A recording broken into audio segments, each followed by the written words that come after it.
नमस्कार दोस्तों, आप सभी का स्वागत है आपके YouTube चैनल ज्ञान एकेडमी क्लासेस में। मैं आपका दोस्त और होस्ट मनोज नाथ आप सभी का स्वागत करता हूं। दोस्तों, सबसे पहले आपको 26 जनवरी की हार्दिक शुभकामनाएं। आज 26 जनवरी है। आज ही के दिन 26 जनवरी 1950 को भारत का संपूर्ण संविधान था वो लागू हुआ था। वैसे तो कुछ जो पार्ट्स थे वो आपके 26 नवंबर 1949 को लागू हो गए थे, बट संपूर्ण रूप से जो संविधान था वो 26 जनवरी 1950 से ही लागू हुआ था। सबसे पहले उसकी हार्दिक शुभकामनाएं। तो दोस्तों, इससे पहले अपने वीडियो के अंदर अरब सागर में गिरने वाली नदियों की बात कर चुके हैं, अंतःप्रवाह की नदियों की बात कर चुके हैं। तो आज के पार्ट में दोस्तों अपने बात करेंगे बंगाल की खाड़ी में गिरने वाली नदी की। तो सबसे पहले दोस्तों अपने स्टार्ट करते हैं। आज की अपनी नदी, पहली नदी है चंबल नदी। तो अगर चंबल नदी की दोस्तों अपने बात करते हैं तो चंबल नदी दोस्तों यहाँ से एमपी से दोस्तों, ये एमपी से ऐसे दोस्तों ये आपकी चंबल नदी ऐसे निकलती है, ठीक है, निकलती है और ऐसे कोटा के अंदर से जाती हुई ऐसे फिर सवाई माधोपुर और आपकी यूपी की बॉर्डर बनाती हुई, फिर करौली की बॉर्डर बनाती हुई, धौलपुर की बॉर्डर ऐसे बनाती हुई, फिर जाके ये आपकी यमुना में मिल जाती है। ये आपकी यमुना है, इसे लिख लेते हैं दोस्तों अपने, यमुना नदी आपकी, ठीक है। तो दोस्तों इससे पहले अपन इसमें चंबल का नाम लिख लेते हैं यहाँ पर इस पार्ट के अंदर। तो ये आपकी कौन सी नदी होगी, हाँ यहाँ लिख लेते हैं चंबल नदी। इसको दोस्तों चंबल नदी भी बोला जाता है, इसको चमरणवती नदी भी बोला जाता है दोस्तों, और इसी नदी को राजस्थान की कामधेनु है दोस्तों, और इसी नदी को राजस्थान की बारहमासी नदी बोला जाता है। और दोस्तों इसी चंबल नदी को नित्यवाही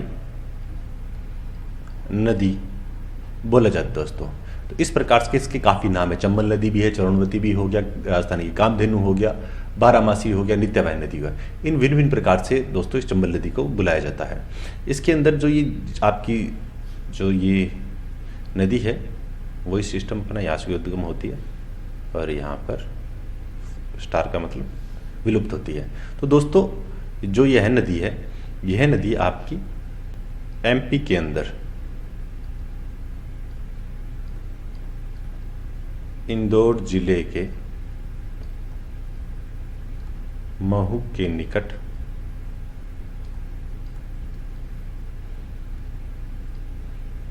जनापाव की पहाड़ियां हैं दोस्तों, जनापाव की पहाड़ियां वहां से निकलती है, विंध्याचल जो पर्वत बोलते हैं वहां पर।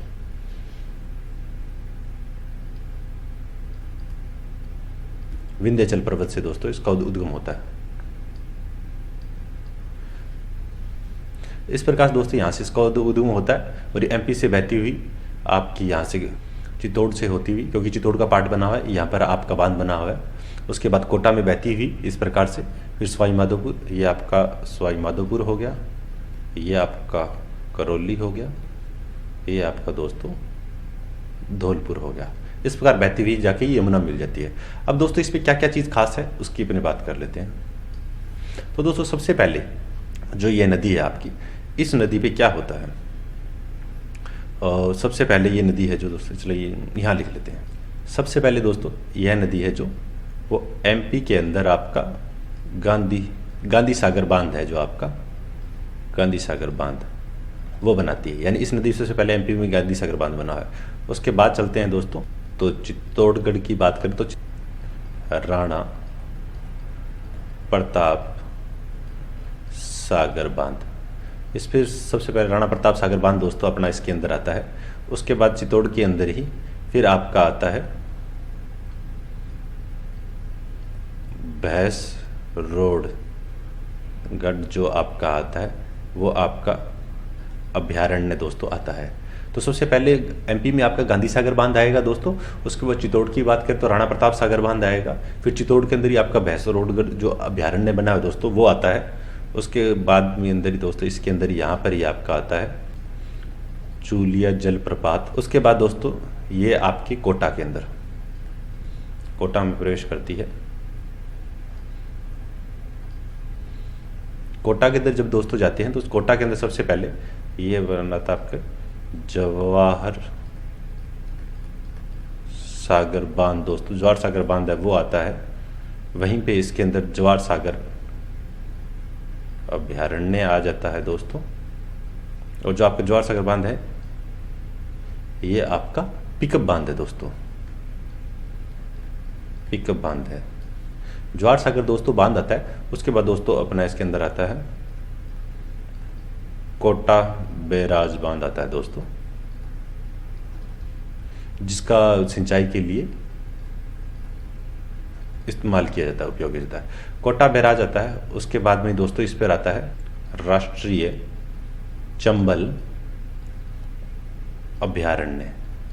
उसके बाद दोस्तों राष्ट्रीय आपके चंबल अभ्यारण्य ही आता है। तो अगर इसमें इस मैप के अंदर अगर बात करें तो सबसे पहले जो आपकी जनापाव की पहाड़ियों से, विंध्याचल से, जो महू जिले के पास से आपकी एमपी में जो निकलती है चंबल, उसके बाद के अंदर सबसे पहले ये जो एमपी है, एमपी के अंदर दोस्तों यहाँ पर एमपी में यहाँ पर आपको कौन से गांधी सागर बांध बनाएगी। गांधी सागर बांध बनाने के बाद चित्तौड़ में, जब ये चित्तौड़ वाला जो अपना पोर्शन है, यह वाला जो चित्तौड़ के अंदर कौन सा राणा प्रताप सागर बांध बनाएगी। यहाँ पर राणा प्रताप सागर जो ऊपर यहाँ पे जैसे दोस्तों मैंने ये लिख लिया है देखो, ताकि राणा प्रताप सागर बांध हो गया। उसके बाद भैंसरोडगढ़ आपका जो अभ्यारण्य है वो बनेगा।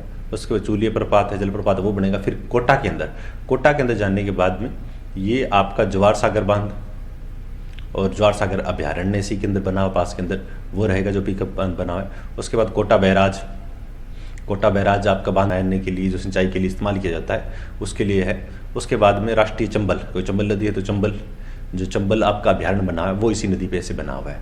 इस प्रकार से ये दोस्तों ये इसके अंदर बना है। फिर ये आपके स्वामीमाधोपुर, करौली, धौलपुर बहती हुई ये आपकी यमुना में जाके मिलती है दोस्तों।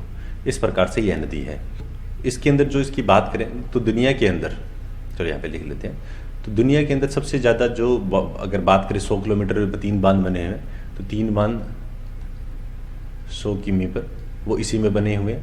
उसके बाद में बात करें सबसे ज़्यादा अवनालिका, यानी सबसे ज़्यादा कटा फटा हुआ जो तल है वो इसी का है, अवनालिका है या कटा फटा जो इसका तल है वो इसी नदी का दोस्तों रहता है। और उसके बाद अगर इस दोस्तों इस जो नदी है चंबल नदी है, चंबल नदी की अगर लंबाई की बात करें दोस्तों तो ये इसकी लंबाई पड़ती है, कुल लंबाई तो इसकी है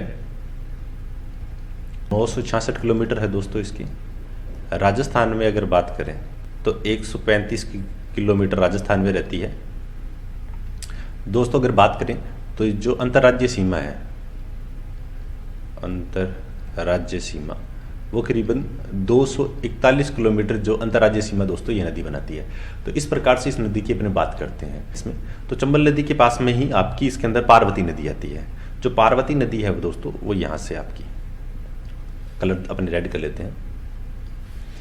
तो जो पार्वती नदी है दोस्तों वो 12 के अंदर से होती हुई ऐसे चलती हुई और आपकी कोटा में जाके मिल जाती है। इस नदी का नाम क्या है दोस्तों? पार्वती नदी। ये आपकी पार्वती नदी है दोस्तों ये, ताकि आपको क्लियर हो जाए कि 12 के अंदर से प्रवेश करती है और ये आपकी कोटा में जाके दोस्तों मिल जाती है। इस प्रकार से पार्वती दोस्तों नदी है। तो पार्वती जो नदी है दोस्तों इसका उद्गम है जो आपके एमपी के सीहोर क्षेत्र से होता है। उद्गम एमपी के सीहोर क्षेत्र से दोस्तों इसका उद्गम होता है। एमपी के सीहोर क्षेत्र है वहां से दोस्तों का उद्गम होता है। राजस्थान में दोस्तों ये करियाहाट नामक स्थान से ये राजस्थान में प्रवेश करती है दोस्तों। इस प्रकार से है और ये आपकी नदी मिलती है। दूसरी इसमें जो चंबल के अंदर आपकी पार्वती नदी तो मिल ही गई है, उसके साथ के अंदर बाकी और भी नदियाँ मिलती है। एक बार जब अपने एक नदी की और बात कर लें दोस्तों, भीलवाड़ा से मेज नदी निकलती है जो कि बूंदी से होते हुए आपके इस प्रकार से कोटा में जाके मिलती है। तो जो मेज नदी है भीलवाड़ा से होती है और जो इसका उद्गम होता है वो दोस्तों वो आपका होता है बिजोलिया की जो पहाड़ी है आपकी बिजोलिया की, तो वहाँ से बिजोलिया का जो क्षेत्र है बिजोलिया से इसका उद्गम होता है दोस्तों। मेज नदी है आपकी, ये मेज नदी भीलवाड़ा में फिर आपकी बूंदी के अंदर बहती हुई फिर कोटा में जाके आपकी मिल जाती है। इसी के अंदर दोस्तों एक नदी और कर लेते हैं आपने, बाणगंगा। वो जयपुर से आपके जो बैराट की पहाड़ियाँ हैं इसका उद्गम होता है बाणगंगा, फिर ये आपकी दौसा में प्रवेश करती है दोस्तों। दौसा में प्रवेश करके दौसा से होती हुई फिर ये भरतपुर में प्रवेश करती है। इस प्रकार से जाके यमुना मिल जाती है। तो इस नदी का क्या नाम है दोस्तों? बाणगंगा। ये नदी भी क्योंकि इसमें मिलती है, ये आपके की बाणगंगा नदी। इस नदी को और क्या बोलते हैं? अर्जुन की गंगा, ताला नदी। लंबाई की बात करें तो 350 किलोमीटर दोस्तों इसकी लंबाई है। तो दोस्तों इस स्लाइड के अंदर अपनों ने चंबल नदी की बात कर ली, पार्वती नदी की बात कर ली और साथ में बाणगंगा नदी की बात कर ली। अब नेक्स्ट स्लाइड के अंदर अपने और बात करते हैं।